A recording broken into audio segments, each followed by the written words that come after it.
Olá, a nossa entrevistada de hoje é uma pessoa muito especial, querida, bastante produtiva e também uma grande amiga. A professora doutora Márcia Renata Mortari é professora associada, uma quase titular da UNB, apesar de muito jovem. É formada em biologia, com mestrado em biologia animal, também pela UNB, e doutorado em psicobiologia e pós-doutorado em neurociências, ambos pela USP de Ribeirão Preto. É especializada em farmacologia, neurofarmacologia e neurociências em geral. Posso dizer, desprovida de preocupações, que se trata de uma das nossas maiores toxinologistas e também neurocientistas mulheres do país, né? É um prazer enorme receber uma pessoa tão produtiva que já produziu uma centena de artigos científicos importantes, uma quase dezena de capítulos de livros e inúmeras patentes, tendo também aí uma veia empreendedora importante, trabalhando aí na síntese de peptídeos biológicos, dos quais muitos a gente vai conversar ao longo da entrevista, e também uma entusiasta da neurociência no campo, né, da educação em neurociências. A professora Márcia é, sem dúvida nenhuma, uma pessoa importante para a nossa ciência e merece, sem dúvida nenhuma, o protagonismo dessa entrevista. Seja muito bem-vinda, professora Márcia, ou Márcia, ao nosso Scientia et Lux. Para nós é um prazer e uma honra recebê-la. Renê, o prazer é todo meu, é uma honra estar aqui. E, Renê, além, né, dessa pessoa generosa, é um amigo muito querido e um parceiro de vida. Obrigada, Renê, e espero realmente poder transmitir um pouquinho, né, da nossa paixão por ciência aqui para todo mundo. Certamente, essa é a grande ideia, né, por trás do podcast, de tornar bem mais próximos os nossos cientistas, né, de popularizar a ciência que cada vez mais precisa do engajamento popular, do engajamento da sociedade civil como um todo, para que ela realmente impacte de maneira mais efetiva no nosso país. E conhecer os nossos cientistas é parte importante desse processo. A primeira pergunta, Márcia, que eu gostaria de fazer é conhecer a Márcia menina, a Márcia cientista menina, né? O que será de importante que despertou na Márcia menina o interesse pela ciência? Ai, Renê, eu resolvi realmente ser cientista muito cedo. Eu tinha 12, 13 anos e eu recebi um kit de alquimia dos meus pais de presente, e poder misturar e transformar em outras soluções e outras cores, aquilo me enfeitiçou tanto que eu falei, não, eu quero ser cientista e eu quero descobrir coisas novas e eu quero participar desse mundo que é a ciência. E eu sempre gostei muito de estudar, então eu aliei, né, essa minha vontade de descobrir coisas novas com minha paixão por aprender. E é engraçado você ter comentado que a sociedade precisa conhecer mais cientistas, que já aconteceu ao longo da minha vida de 2, 3 vezes. Quando eu falo que eu sou cientista, a pessoa fica assustada e fala, meu Deus, eu nunca conheci um cientista na minha vida. Teve um fato até bem engraçado, Renê, que um dia bateram no meu carro, na traseira do meu carro, e ele estava mexendo no celular, e aí ele desceu, todo muito consternado, e falou, nossa, me desculpa. Falei, não, tudo bem, acontece. E aí a gente começou a conversar, trocando, né, o telefone e tudo, para poder consertar os carros. E ele me perguntou, e o que você faz, né? Eu falei, eu sou cientista. Ele deu um pulo para trás, meu Deus, eu bati o carro numa cientista, eu não conheço uma cientista e fui bater o carro numa cientista. Ou seja, a sociedade realmente não conhece os cientistas daqui, e a gente tem cientistas tão brilhantes, né, Renê, que estão se empenhando tanto em prol da sociedade. Então, parabéns por esse projeto, por esse podcast, que possamos realmente apresentar os cientistas, né, para a sociedade, e mostrar que a gente tem feito um excelente trabalho, né, em prol da melhoria, né, dos problemas da sociedade. Com certeza. E bastante curioso, eu já sabia, pela proximidade que tenho contigo, dessa história do kit de alquimia e de química, né? Eles ainda existem, né? Eu quando frequento lojas de brinquedo para os meus filhos, eu ainda costumo ver 2 ou 3 tipos desse brinquedo. Inclusive, sei de outros cientistas que também se apaixonaram pela ciência por conta desse kit, também mais ou menos nessa idade. Né? É uma coisa interessante, né? Como que a criança chega, né, na ciência ou no seu interesse por estudar pelas vias que a gente menos imagina, né? Isso é muito interessante, né? E curioso de se comentar, né? E Márcia, ao longo da sua trajetória acadêmica como estudante de graduação e depois de pós-graduação, ou mesmo já como pesquisador independente, quais foram os momentos mais emblemáticos ou tarefas mais importantes, né, que contribuíram para a Márcia atual, para a pesquisadora Márcia atual? O que você destaca ao longo da carreira, seja na toxinologia, que é o estudo de peçonhas animais, seja na neurociência, ou na bioquímica, ou na farmacologia, que você destaca como mais importantes que contribuam hoje para a Márcia atual?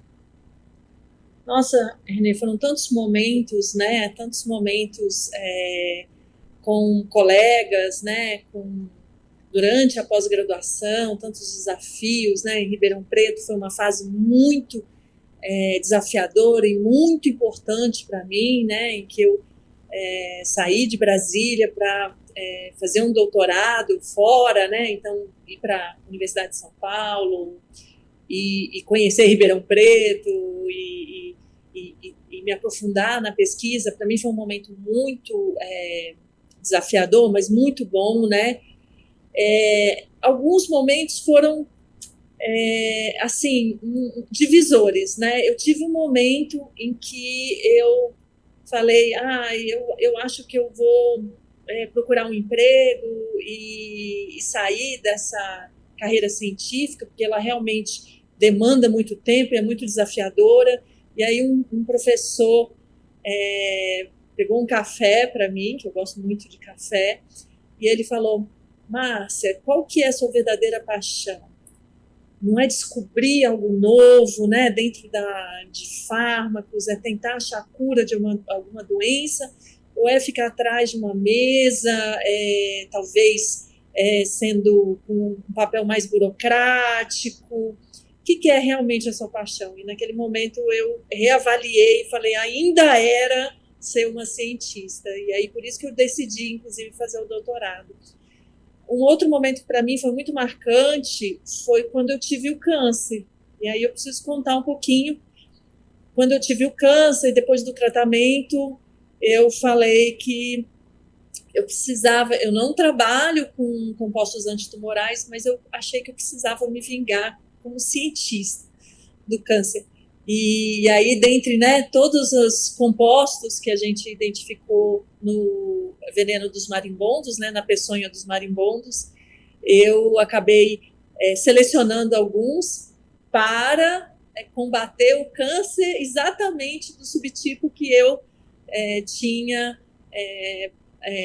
tido e estava em tratamento. E ele foi super interessante, super potente, mas eu me senti vingada, sabe? E acho que esse também foi um momento muito importante da minha vida, que poder também contribuir para doenças que acometem os próprios cientistas, né? Da gente poder também mostrar para a população, olha, a gente também fica doente e a gente também sente os problemas que a sociedade, e a gente está aqui para auxiliar. E foi a minha vingança. Então acho que foi um momento também bem marcante. E eu tenho inúmeros outros momentos, né, Renê? A gente pode ficar aqui dias. O primeiro aluno que defendeu, a primeira coleta que deu tudo errado de marimbondos, que a gente saiu correndo. Então tem milhares de momentos divertidos, engraçados, desafiadores, e que vão formando, essa cientista hoje, que eu sou. E cada momento eu acho que a gente sobe, né, esse degrau e vai se tornando uma cientista mais completa, mais madura e com mais experiências, né, para contar, inclusive, né. Posso aqui contar vários. E parabéns pela sua resiliência, Márcia, e pela sua capacidade de reinvenção. Porque eu fui testemunha em várias vezes na sua carreira, você se reconstruindo, né? Procurando aquilo que realmente fosse inovador, que fosse realmente prático do ponto de vista da aplicação tecnológica e científica, né? E uma das coisas assim que mais me chamou a atenção ao longo da sua carreira foi realmente essa paixão pelos animais peçonhentos, né? Que o pessoal na prática costuma entender como um animal venenoso, né? E Márcia, já que a toxinologia, o estudo dessas toxinas animais é uma parte importante da sua trajetória, como que animais peçonhentos ou animais venenosos podem nos ajudar a desenvolver novos remédios? Essa realmente é a minha paixão, né? O estudo desses venenos, dessas peçonhas, né? Quando o animal tem um aparelho que consegue injetar, né, aquela substância, ele é chamado de peçonhento, ele produz a peçonha, né? E esses animais são incríveis, porque eles produzem um coquetel, uma mistura de compostos que eles usam para defesa ou para alimentação, mas que no nosso sistema, nos nossos sistemas nervoso, cardíaco, pode tratar inúmeras doenças, né? Então, se a gente pensar que esses animais, por milhões de anos, foram selecionando os melhores compostos mais ativos para eles utilizarem, a gente tem ali um líquido precioso, cheio de substâncias que são capazes de curar inúmeras doenças. Não é só o câncer que a gente comentou, não é só a doença de Alzheimer e Parkinson, né, e epilepsia, que eu trabalho mais diretamente no laboratório, mas inúmeras outras doenças podem vir desses incríveis animais e dessas secreções que eles produzem, né? Eu gosto de falar que essas secreções, elas são uma gota preciosa, né? Um tesouro que a natureza está ofertando para a gente. A natureza já selecionou, já sabe que são compostos muito ativos, então está ofertando para a gente, e a gente precisa tratar com muito carinho essa nossa biodiversidade, esses animais incríveis, porque com certeza ali tem a cura de inúmeras doenças que ainda não existem, né? Essa cura. Então, são doenças, né, que a gente pode estar curando, que ainda não há, né, um bom tratamento. Maravilha, Márcia. Assim, a propósito, também ao longo da sua carreira e com a parcela importante das suas contribuições em neurociência, uma das searas que você debruçou foi sobre as doenças neurodegenerativas. Né? E por que elas são importantes? O que são, né, doenças neurodegenerativas, né, Márcia? Por que elas são importantes e, principalmente, por que elas são de tão difícil tratamento? Então, hoje, realmente elas vão ter um impacto na sociedade cada vez maior, porque são doenças muito ligadas ao envelhecimento, por exemplo, a doença de Alzheimer, a doença de Parkinson, e elas vão trazer cada vez mais um impacto econômico, social, para a sociedade e para os indivíduos. São doenças implacáveis, né, porque elas vão estar sempre em progressão e nada até o momento conseguiu reduzir essa progressão, curar essas doenças. Elas têm uma causa multifatorial. O que significa isso? São vários agentes, né? Então, o ambiental, é uma predisposição genética, às vezes a presença de tumores, a presença de um derrame. Então, assim, tem vários fatores que podem produzir essas doenças, mas elas vão estar sempre em progressão, e até o momento a gente não conseguiu impedir isso. Então, são doenças, como o próprio nome diz, neurodegenerativas. Então, elas causam a morte de neurônios em áreas específicas para cada doença, mas elas têm em comum a morte de neurônios e a progressão constante dessa morte. Então, são doenças que têm um envolvimento na morte dessas células tão vitais para o funcionamento do nosso corpo, que são as células que controlam, né, o sistema nervoso, os nossos pensamentos, controlam o nosso corpo, responsáveis pelo sistema sensorial, responsáveis, né, por todo o aprendizado, a memória. E nessas doenças há uma perda constante dessas células.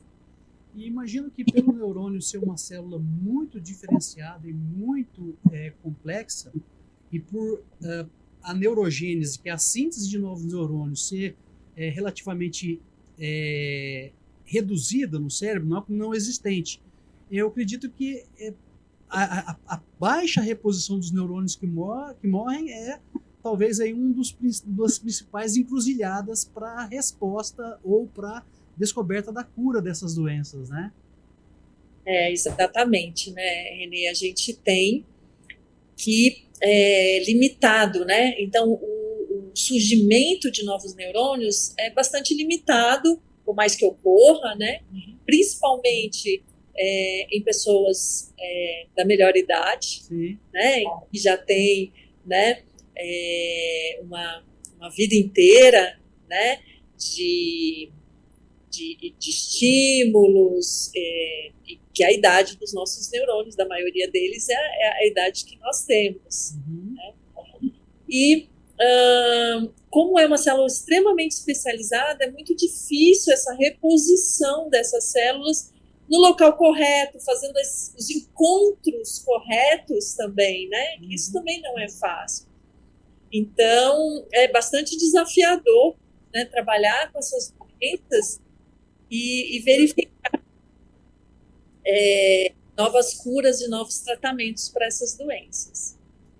Márcia, por exemplo, pensando numa peçonha, num veneno de algum artrópode, né, de uma aranha, de uma vespa, seria mais fácil a gente, ou não teria mais ou menos facilidade, seria mais fácil a gente encontrar compostos que protegem os neurônios da morte, portanto retardam o aparecimento da doença, ou substâncias que fizessem neurogênese, criassem novos neurônios em áreas onde esses neurônios morreram?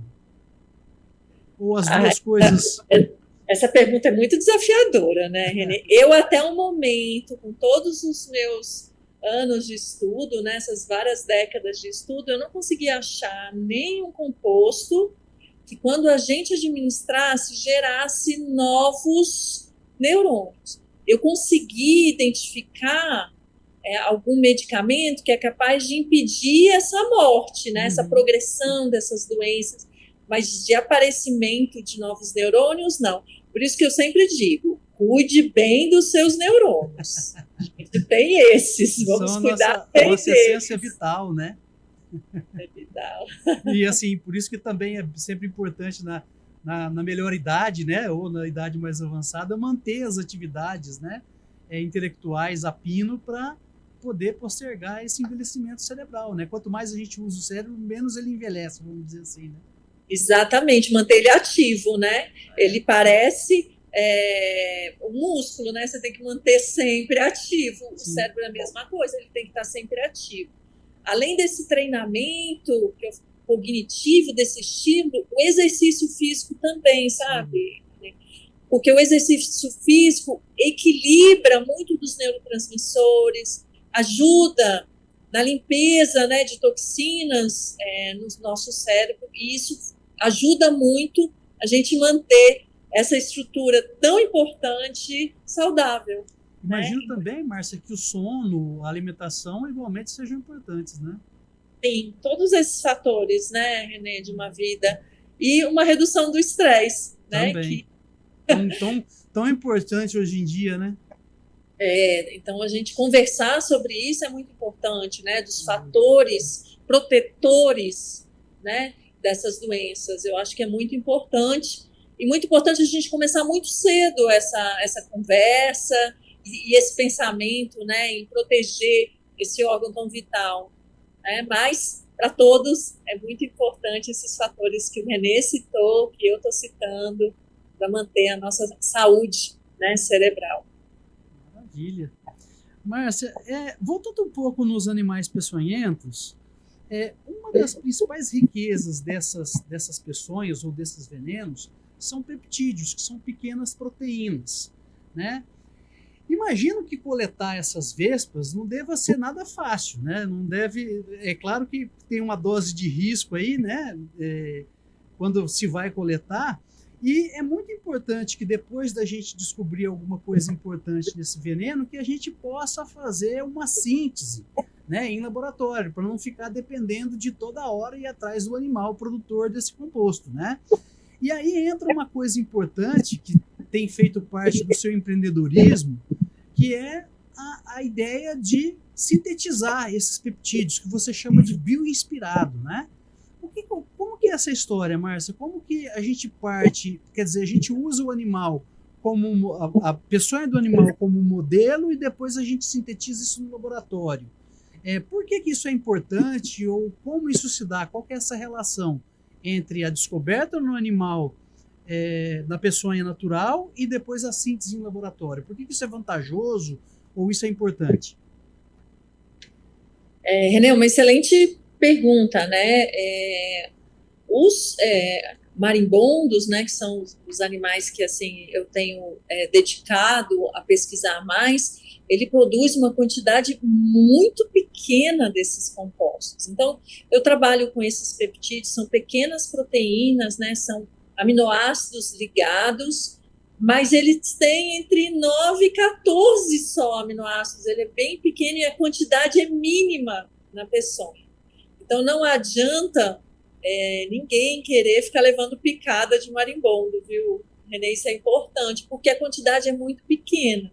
Então, o que a gente faz é um estudo bem sustentável mesmo, né? A gente identifica o composto, e aí eu vou para o laboratório e eu faço a síntese em larga escala, e aí eu tenho uma quantidade grande para produzir um medicamento, e aí eu consigo fazer todos os testes necessários para comprovar que aquele novo medicamento ele funciona, ele não causa efeito adverso e qual é o mecanismo, né, de ação que ele tem dentro do organismo.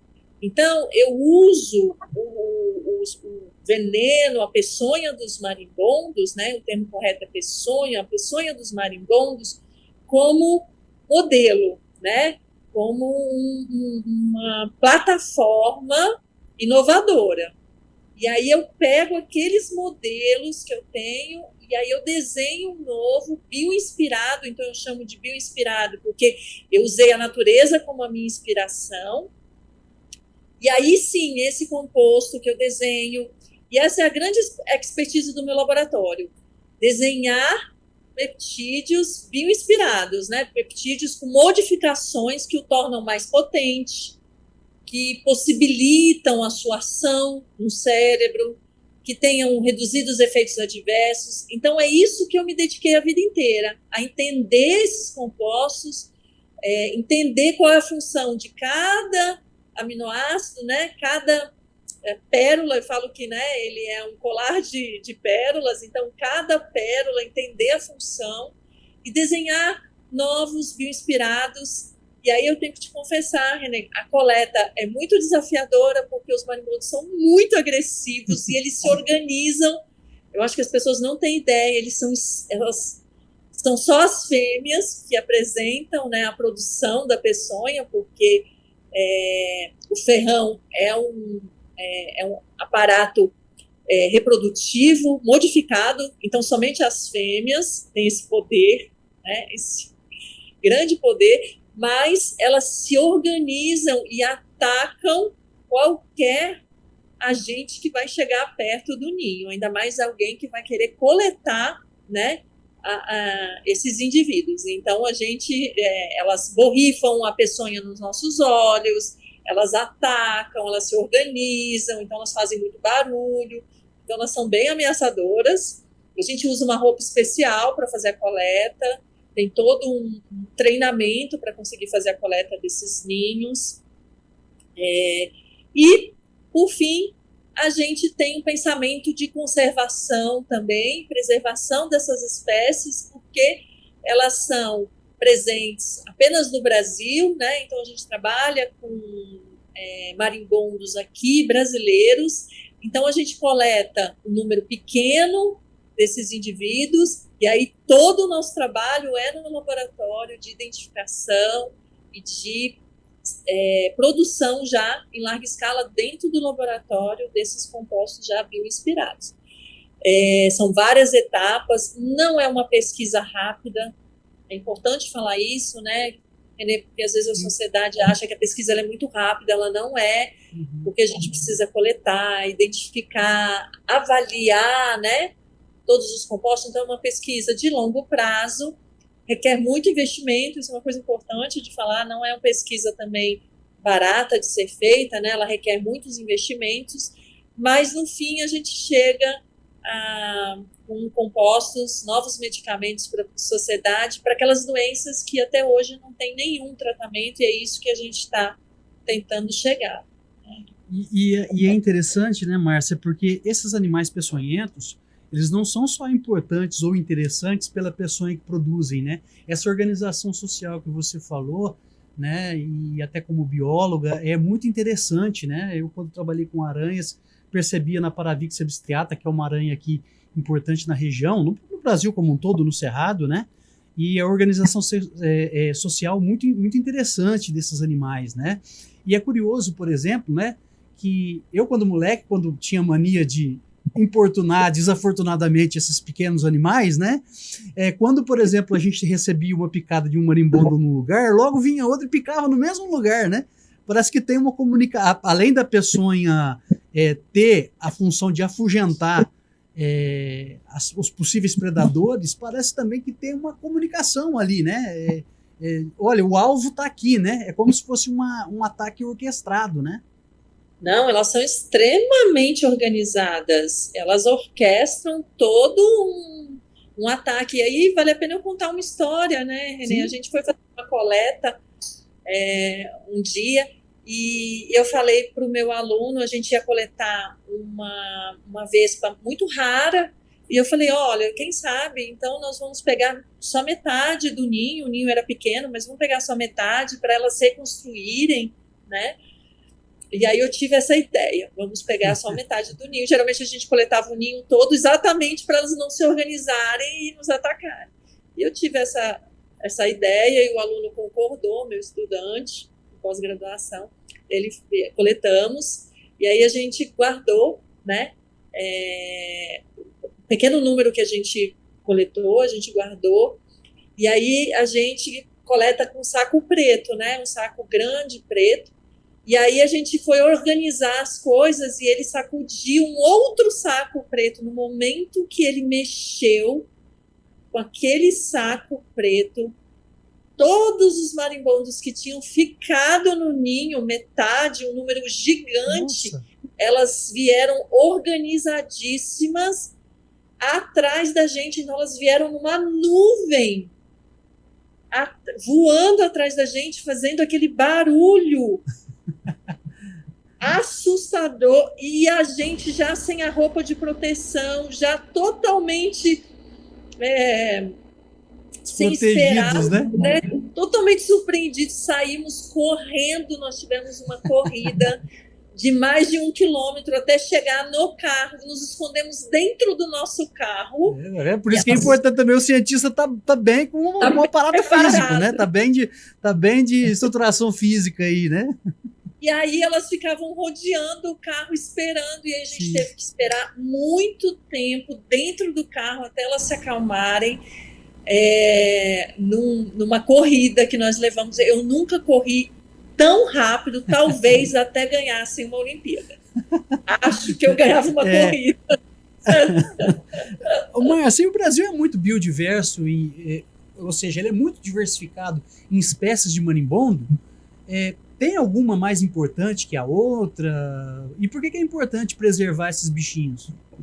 Nossa, uma ótima pergunta, Renê. Nós somos um país de mega diversidade em relação aos marimbondos. Então, a gente realmente tem o maior número de espécies de marimbondos, de abelhas, e são animais bem sensíveis, né? Há muitas espécies bem sensíveis à condição, né, da mata onde eles vão estar. Então, tem algumas espécies que são restritos a uma área muito preservada. Então, a gente tem que pensar sempre nisso, mas a gente tem uma riqueza enorme desses animais. Tem algumas espécies que são mais raras e são encontradas só em ambiente realmente muito protegido. E tem algumas que são muito comuns, que todo mundo conhece, que quase todo mundo já levou uma picada delas. Tem uma lembrança dolorosa, né? E tem uma experiência dolorosa com elas. Então, a gente tem realmente uma mega diversidade. E eles são muito importantes na natureza, viu, Renê? Eles polinizam, então elas têm uma função enorme, assim como as abelhas, né?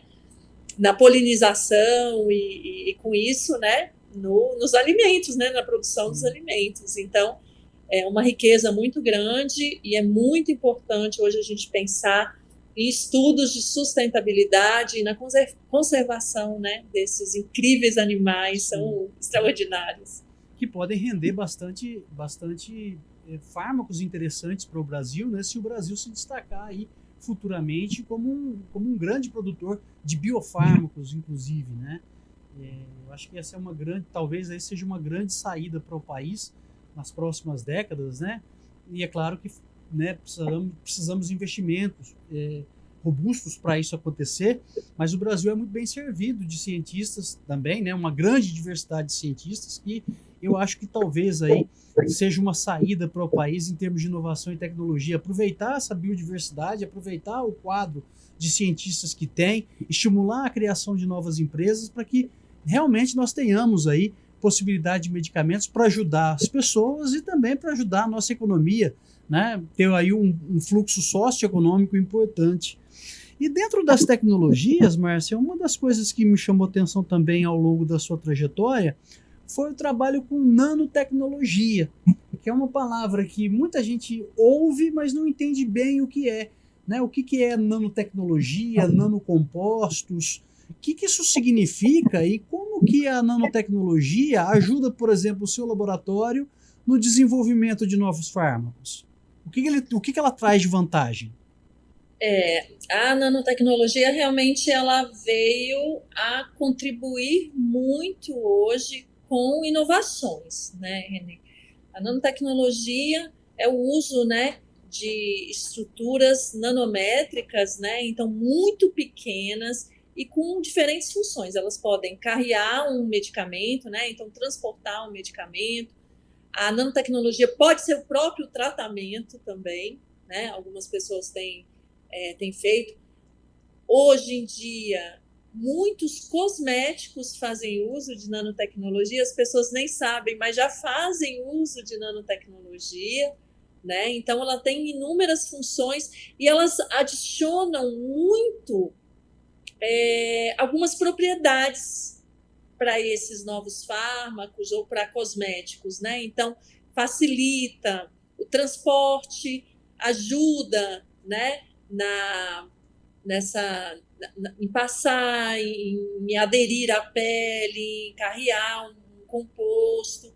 Então, assim, ela tem inúmeras funções. Eu sou apaixonada também por nanotecnologia, comecei a trabalhar com nanotecnologia mais recentemente, quando eu me achei desafiada de novo a tentar desenvolver, né, estruturas para levar o meu peptídeo pela pele, como um spray nasal. Então, assim, usando a tecnologia para ajudar os meus medicamentos a chegarem no cérebro e também a usar de uma forma mais fácil pelos pacientes, né? De uma forma mais agradável pelos pacientes. Então, hoje, todos os nossos peptídeos, todos os nossos compostos que têm sido desenvolvidos, a gente tem associado a nanotecnologia para tentar fazer um creme transdérmico, um spray nasal, né? Melhorar o tratamento que já é bom para ele ficar ainda melhor. Então, a nanotecnologia ela traz isso, né? Ela traz um aprimoramento, uma melhoria, até daquilo que já está bom, mas uma melhoria e dá opções, né, para que o paciente possa administrar esses novos medicamentos. Então, no nosso laboratório, a gente tem feito para, por exemplo, a doença de Alzheimer, spray nasal, né? Então, o peptídeo fica num sprayzinho nasal e o paciente administra. A gente tem feito também uma pomada transdérmica com nanotecnologia. Então, a gente tem usado bastante essa inovação, né, tecnológica para a melhoria dos nossos produtos. Ela inova aquilo que já é inovador, né? O fármaco em si, né? A descoberta de um fármaco novo, seja ele um peptídeo ou qualquer outra substância, né? É por si só algo inovador, né? Como você mesmo disse, é demorado, envolve muita paciência, envolve muita tecnologia, muita caracterização bioquímica, farmacológica, estrutural, enfim, né? E aí essa nanotecnologia vem muitas vezes a coroar, né? De repente você pode ter um peptídeo muito bom, mas que não chega muito corretamente ao cérebro. E a nanotecnologia vem ajudar, né? Vem ser essa parceira a levar esse medicamento para o cérebro, né? É muito interessante isso, né? Como que a ciência ela se autoconstrói, ela é feita de várias partes, né? E é muito importante isso daí, com certeza. E, Márcia, eu queria falar também, claro, por favor. Não faz nada sozinho, né? A gente tem parceiros, claro. A gente tem um grupo parceiro da professora Graziella, que é uma das grandes pesquisadoras em nanotecnologia, junto com o professor Ricardo Bentes, que tem nos ajudado a desenvolver essas nanotecnologias. Então, na ciência também, o que é muito interessante são as nossas redes, né, Renê? A gente se unir. E a gente viu isso durante a pandemia, né, Renê? Quando a sociedade precisou, os pesquisadores todos, né, pararam, né, as suas pesquisas individuais e foram trabalhar em conjunto para uma vacina. E por isso ela saiu tão rápido, né, Renê? Porque todos se uniram. Então, as redes são muito interessantes por isso, né? A gente trabalhar em conjunto e trabalhar com bons colaboradores é muito importante para o desenvolvimento da ciência. Sem dúvida. Isso vou dizer, divide custos, né, e divide competências, né? Na verdade, divide no sentido de agregar, né? Porque cada um tem a sua parte. Eu acho que, sem dúvida nenhuma, né? Uma das grandes saídas para o Brasil é trabalhar a ciência no formato de redes, né? Porque você pode ajudar regiões diferentes do país, você pode congregar cientistas com competências diferentes e fazer a ciência avançar, porque ela é um tecido único, né? Na verdade, apesar de existir a matemática, a biologia e etc., em algum momento todas essas ciências se comunicam, né? Elas se entrelaçam, né? E isso faz essa seara ser ainda mais interessante. E Márcia, em alguns momentos da tua pesquisa, né, ou em vários deles, é importante que muitos desses fármacos que são desenvolvidos pelo seu laboratório, sejam eles para tratar a epilepsia, para tratar o Parkinson, o Alzheimer, eles precisem ser testados antes em animais. Como que você enxerga essa necessidade? Nós ainda, infelizmente, imagino que a gente dependa desses animais para fazer pesquisa. Ainda a gente não tem tecnologia suficiente para nos desobrigar a testar fármacos em animais. O que você pensa sobre isso e como que é a sua visão humanizada sobre o uso desses animais de laboratório? Então, um ponto muito importante na ciência é a gente ter exatamente todo esse conhecimento, um padrão ético de excelência também, um respeito muito grande pelos animais. Sim. Para as doenças que eu estudo, não temos ainda opções de testes in vitro que conseguem imitar a complexidade que é essa estrutura maravilhosa que é o cérebro. Então, são doenças que vão atingir um órgão extremamente complexo, como a gente falou, que a gente ainda não consegue ter opções in vitro, opções com cultura de células, né? Ou até computacionais que possam fazer, né, com que a gente tenha essa seleção de medicamentos e esses testes, se não for por modelos animais. Nós estamos tentando sempre evitar o máximo possível o uso desses animais. E para isso, por exemplo, a gente adiciona na nossa pesquisa inteligência artificial, algoritmos, né, para o estudo do mecanismo de ação, de possibilidades de efeitos adversos. Então, assim, a gente utiliza tudo que se tem na ciência de mais moderno, a gente utiliza para cada vez precisar de menos ensaios nesses modelos animais. Mas para as nossas doenças, ainda hoje, a gente precisa de modelos animais, principalmente usados os roedores, né? Então, ratos e camundongos, para que a gente possa estudar essas doenças tão complexas, né? É importante que a sociedade entenda que o objetivo realmente é um objetivo de encontrar uma terapia para salvar milhões de pessoas, né? E que nós tratamos com muito respeito, com muita ética, seguindo toda a legislação no uso desses modelos. Mas ainda, para esse tipo de doença, a gente não tem ainda muitas opções em vitro. Para cosméticos, por exemplo, já foi completamente abolido o uso de modelos de animais. Então, você tem muitos ensaios de mimetizando a pele, ensaios que podem, né, detectar a atividade de cosméticos. Então, foi completamente abolido. Eu apoio muito essa decisão, mas para a complexidade de doenças do sistema nervoso ainda do nosso cérebro, a gente ainda não conseguiu chegar nesse momento, né? Por mais que a gente tenha reduzido muito, muito, enorme o número de animais, a gente ainda não conseguiu. Então, a gente usa tudo com muito respeito, com muita ética, mas a gente realmente ainda precisa desses modelos animais.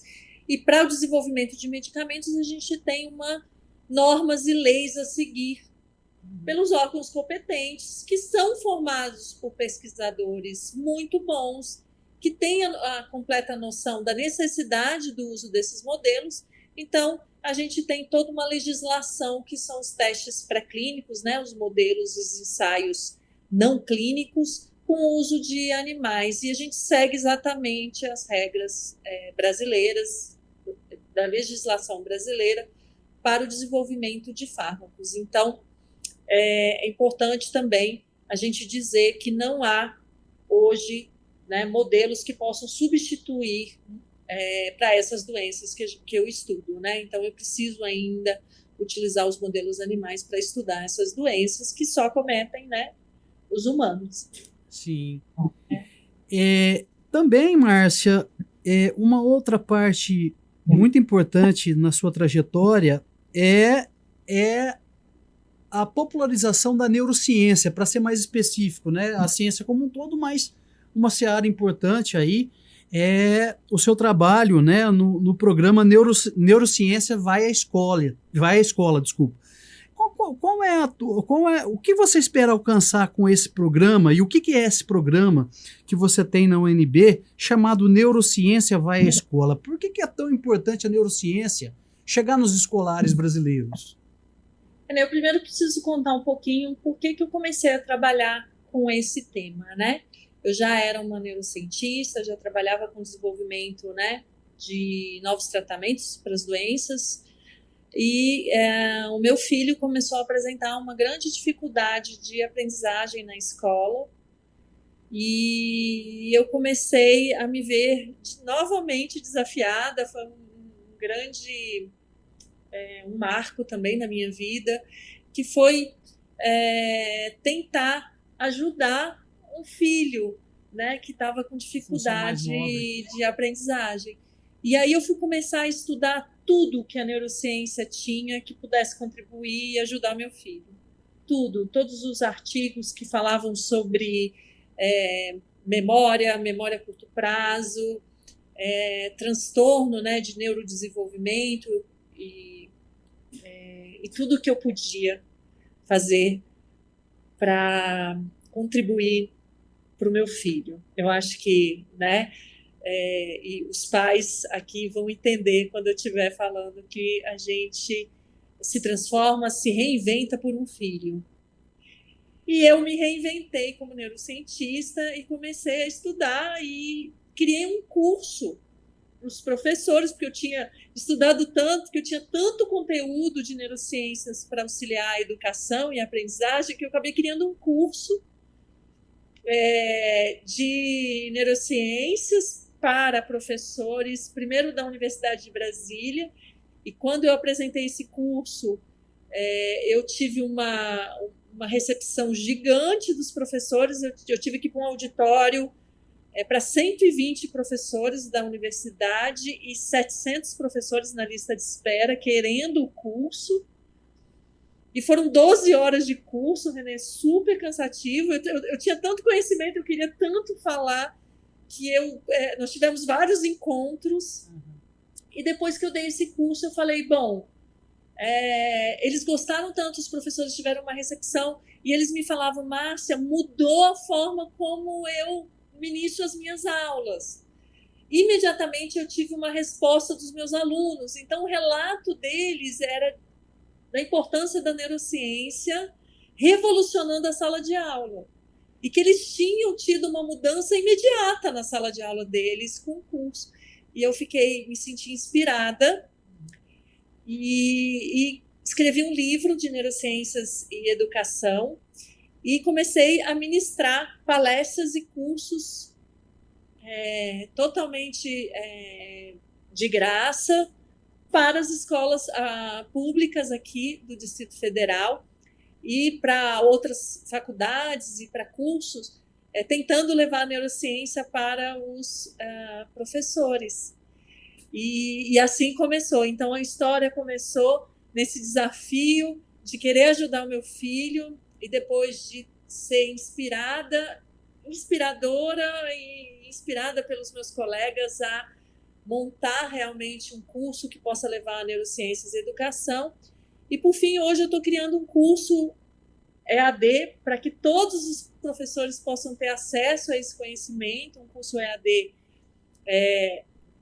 também grande, também cheio de riquezas científicas, comprovações científicas, para levar para os professores essa revolução que é a neurociência, porque a neurociência ela traz muitas estratégias para a sala de aula, né? Então você possibilita que você tenha uma sala de aula num ambiente positivo, em que você realmente saiba o que você está fazendo, né? Então você tenha conceitos científicos de por que você vai fazer uma pausa naquele momento da aula, por que é importante você fazer um resumo das coisas importantes, qual a importância de você fazer testes, provas, o ambiente escolar. Nossa, será que o que precisa ter um ambiente escolar para ele ser positivo, para ele melhorar a aprendizagem dos nossos estudantes? E aí eu estudei e fiz algumas estratégias, né? Delineei algumas estratégias, e é um curso todo prático, René. Então, realmente como é que a neurociência, como é que você usa na sala de aula a neurociência. Então, foi assim, é uma área hoje, para mim, apaixonante, que eu gosto muito, parte, né, importante do meu tempo hoje eu dedico a esse curso, a levar conhecimento neurocientífico para a sala de aula, para os professores, e então foi assim. E assim. Que maravilha. E é engraçado, né, Márcia, retomando aí o exemplo que você deu do seu filho, né? Isso reforça a nossa satisfação de entrevistar tendo em vista você, além de ser uma grande cientista, uma grande mulher, também uma grande mãe, né? Porque é essa fortaleza que faz as mães serem tão especiais, né? De lutar até o último segundo por aquilo que acredita e isso faz parte muito vivamente da sua trajetória, né? E essa sua e aí assim, na medida em que eu fui te fazendo as perguntas, foi ficando claro também o quanto que você se reinventou, mudando às vezes as trajetórias, né? Então começa com toxinologia, que é o estudo das pessoas, mas associado à neurociência. Depois vem a parte da química fina, que é a produção desses compostos. Depois a nanotecnologia e depois aí a neurociência na escola, né? Porque é uma coisa tão importante hoje em dia, né? E em alguns momentos também, né? Você, ao longo da entrevista, dizendo das suas coisas pessoais, dizendo da experiência como mãe, etc., mostra que o cientista é uma pessoa que sente dor, é uma pessoa que vive os problemas que todo mundo vive, né? No Brasil, a gente ainda tem muito aquele estereótipo do cientista desenhado, né? Que é aquele cara de jaleco, com o cabelo todo mal penteado, com as lapiseiras no bolso e com a calculadora na mão. Não, o cientista, ele está na universidade, ele está na empresa, ele está aí no dia a dia, né? E é uma figura tão importante para a nossa sociedade, assim como a ciência e a educação. E nesse posto, Márcia, pensando, por exemplo, hoje também nas fake news, nas desinformações, muitas vezes arquitetadas com diferentes interesses, né? Por que é importante, talvez, popularizar ciência no Brasil? E como que você enxerga as redes sociais como propulsoras desse momento?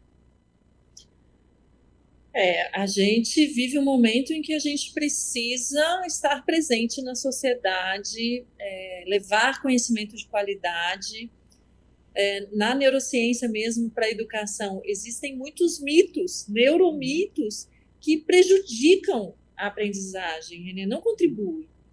Então, quando eu vejo alguns mitos e os professores acreditando naquilo e tentando elaborar uma aula para desenvolver aquilo que vai prejudicar a aprendizagem dos estudantes, me preocupa muito. Me preocupa e me dá essa responsabilidade. Os cientistas são responsáveis por produzir conhecimento e por transmitir esse conhecimento, uma vez que ele é que sabe. Sim. Então, nós somos responsáveis por isso. E aí a gente vai ter que aprender a se comunicar, né? Através do que hoje se tornou a internet, né? Então, a gente tem muita dificuldade, eu mesmo tenho muita dificuldade, não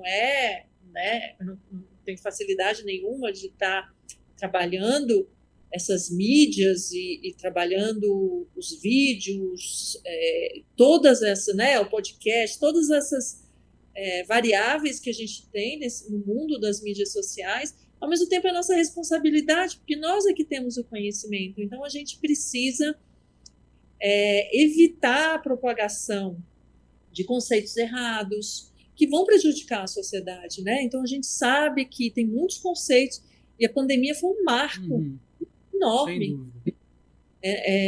de mostrar para a gente que a gente não pode estar distante da sociedade, a gente não pode deixar a responsabilidade de levar informação de qualidade para outras pessoas. Sem dúvida. Né? Então, nós temos essa responsabilidade porque a gente tem o conhecimento.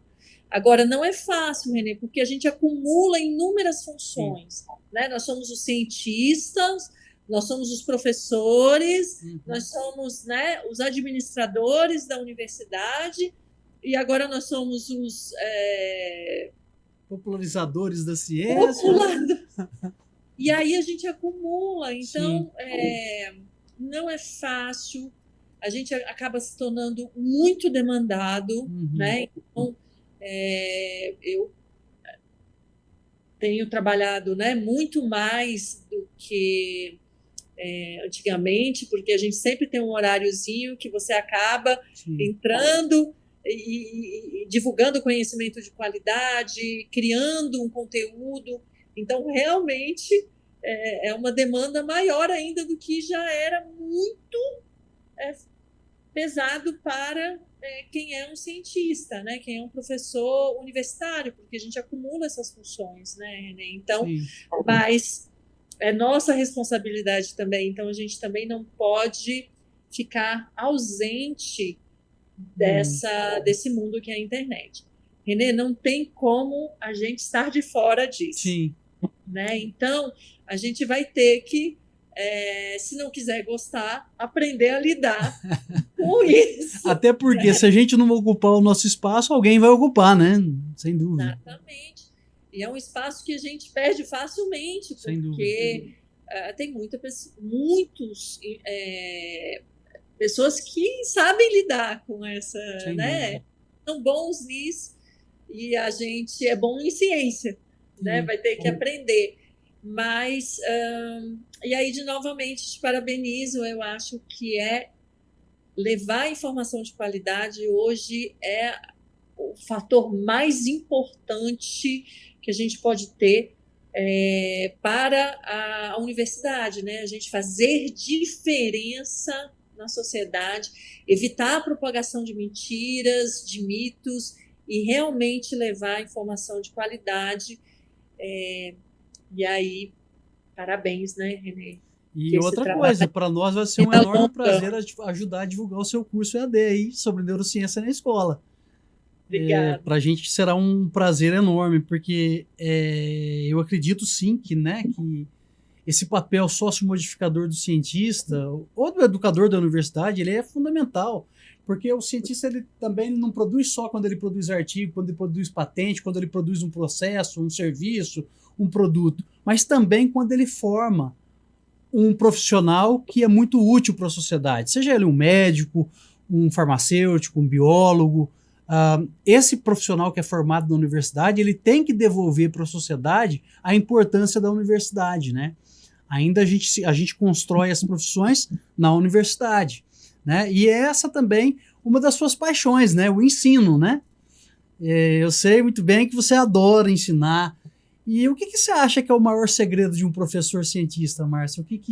O que hoje, nessa geração que é multitarefas, né? Esses meninos mais novos, eles são assim, eles já nascem com o celular na mão, eles fazem várias tarefas ao mesmo tempo.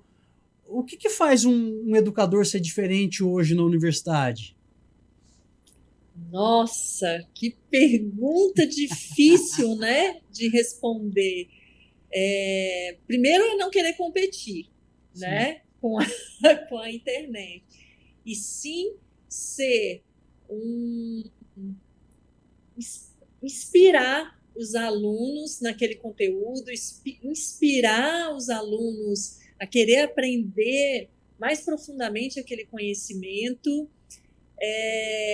e gostar muito, né, Renê? Realmente eu sou apaixonada pela docência, estar numa sala de aula, vendo os olhos dos meus alunos brilharem quando eles entendem um conceito, é fenomenal, realmente algo que eu realmente gosto muito, muito, muito, porque quando eles percebem que eles aprenderam um conceito novo e que o cérebro fez aquela rede, aquela conexão. O momento né?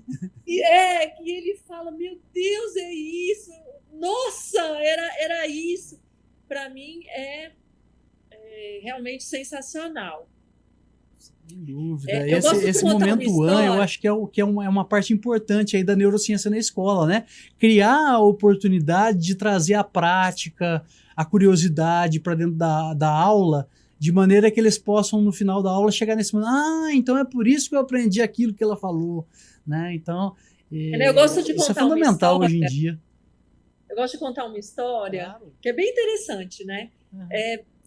Perguntaram para crianças mesmo, né? Crianças de 5, 6 anos, o que fazia um professor ser de excelência, né? Por que seu professor é um professor bacana, é legal?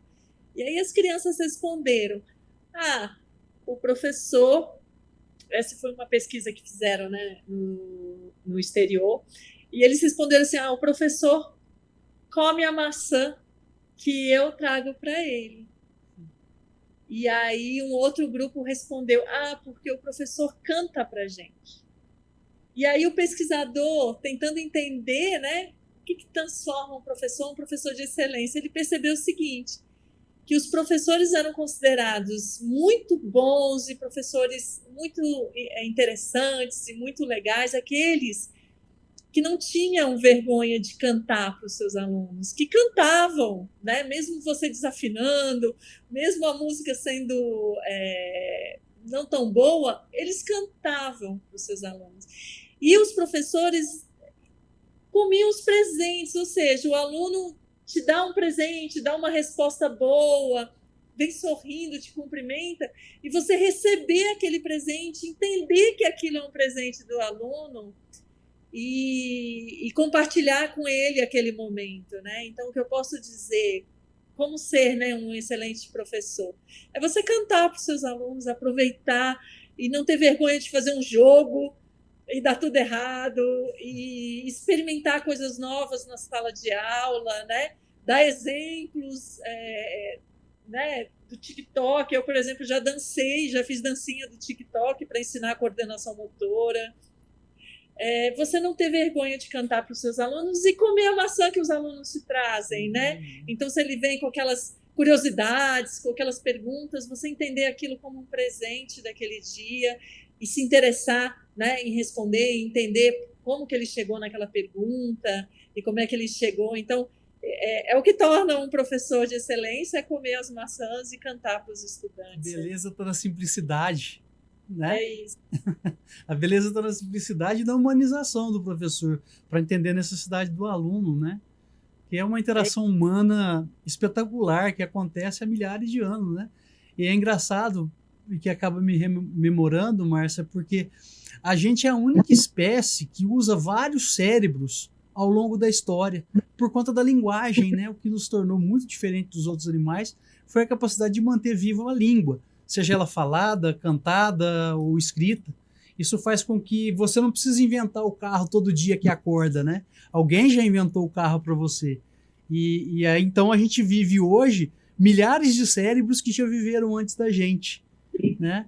E para fechar, Márcia, em relação talvez ao cérebro, que é essa nossa máquina tão importante, o que você vislumbra de mais importante em termos de descobertas que vão acontecer nas próximas décadas ou nos próximos anos? O que mais te inspira ou que mais mexe contigo quando você fala em cérebro? O que talvez venha aí de novidade, espetaculosa ou não? Ou o que realmente é mais empolgante nessa área do cérebro e por que ela te estimula tanto? Eu talvez, né, por gostar da área, né, das doenças e tentar entender, eu acho que a cura de alguma dessas doenças seria muito interessante. Então, entender por que elas surgem, por que elas têm essa progressão e finalmente desenvolver um medicamento revolucionário que a gente vai impedir, né, de qualquer um de desenvolver uma doença de Alzheimer, né, Renê? Então, eu acho que isso talvez por trabalhar com isso e por entender o impacto dessa doença, é o que eu desejo, assim, com todas as minhas forças, da gente realmente conseguir revolucionar o tratamento dessas doenças. Uma outra que eu acho realmente entender melhor se a gente não consegue manter os nossos neurônios mais jovens. Eu acho que seria uma coisa muito interessante a gente tentar esse rejuvenescimento desses neurônios, né? Esse entendimento de como é que a gente pode manter eles por mais tempo, mais jovens, até para a gente conseguir, quem sabe, chegar a 150 anos, sim, né? E aí seria também... Talvez aí está o segredo da longevidade, né? A gente pensa tanto no coração, mas talvez a longevidade esteja mais centrada, talvez, até no próprio cérebro, né? No próprio cérebro, pois é. Então, entender isso, eu acho que é algo que tem alguns grupos já começando a descrever algumas moléculas que talvez possam contribuir para isso. E a outra que eu acho que também pode revolucionar é entender melhor as redes, né? Uhum. Como é que O tem cérebro é essas fluido, né? Ele se movimenta, conexões? né? Então, será que eu consigo melhorar um pouquinho e aí melhorar o aprendizado, facilitar, né, essas conexões e aí com isso aprender um pouquinho mais rápido? Seria bom, né, Renê? Também, com Quem certeza. E sabe? aprender, entender como o cérebro funciona, né? Porque o pensamento é uma coisa tão impalpável, né? Assim, é claro que a gente sabe o que é o pensamento, mas ele não é uma coisa que a gente pode pegar, né? Então é muito estranho a gente pensar como que uma célula consegue construir um pensamento, né? As nossas memórias elas estão centradas numa célula viva. Né? E é muito interessante entender como isso funciona, né? Essa interface entre o pensamento, que talvez seja a melhor representatividade da nossa alma, com aquilo que é o biológico, que seria o melhor representado pelo neurônio, né? Como é que acontece essa interface de coisas, né? E uma coisa muito interessante dentro dessa história, Márcia, é que nessa nossa vivência de vários cérebros, nos próximos 10 anos, talvez a gente vai gerar mais conhecimento do que nos últimos 100. Para processar tudo isso, haja cérebro, hein? Haja cérebro, haja. Haja cientista, né, Renê? Também. Por isso que Haja. talvez essa perfusão de como que a neurociência funciona, entender o funcionamento do cérebro e aplicar isso para o aprendizado é uma coisa extremamente importante, né? Talvez aí seja uma pérola muito interessante na sua carreira e que merece aí todo o estímulo, né, governamental ou não, ou pessoal, ou da própria sociedade. E Márcia, antes de me despedir, de agradecer, tem alguma pergunta que você gostaria de ter respondido aqui que não foi feita, ou algum assunto que você acharia importante de relatar por experiência própria em relação ao cérebro, em relação às peçonhas, em relação à nanotecnologia, a tecnologia em geral, a ciência e a educação? Renê, acho que a gente falou um pouquinho, né, de cada um desses assuntos tão ricos, né? Mas eu queria reforçar um ponto que para mim ele é muito importante, né? Que é o cuidado que a gente precisa ter com essa estrutura maravilhosa que é o nosso sistema nervoso e o cuidado também com o sistema nervoso dos outros, Renê, né?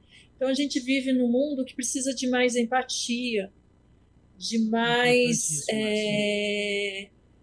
amizade, de mais apoio. E a empatia também é uma emoção do nosso sistema nervoso e que ela também pode ser desenvolvida. E então eu acho que a gente precisa estar cuidando do nosso cérebro como um todo contra as doenças neurodegenerativas, mas também com empatia, amor ao próximo. Então, o que eu gostaria de passar é que é muito importante que a sociedade ela também apoie, né, e também tome cuidado com a nosso relacionamento, né? A gente como sociedade, o apoio e um apoio ao cientista. Sim. A sociedade tem que defender os seus cientistas, porque tem que entender a função que a gente tem na sociedade. Então, eu queria reforçar isso. Nós estamos aqui, estudamos e nos dedicamos a melhorar os problemas da sociedade, que são nossos. Né? Então, eu tive câncer, né? Eu tive um filho com dificuldade de aprendizagem.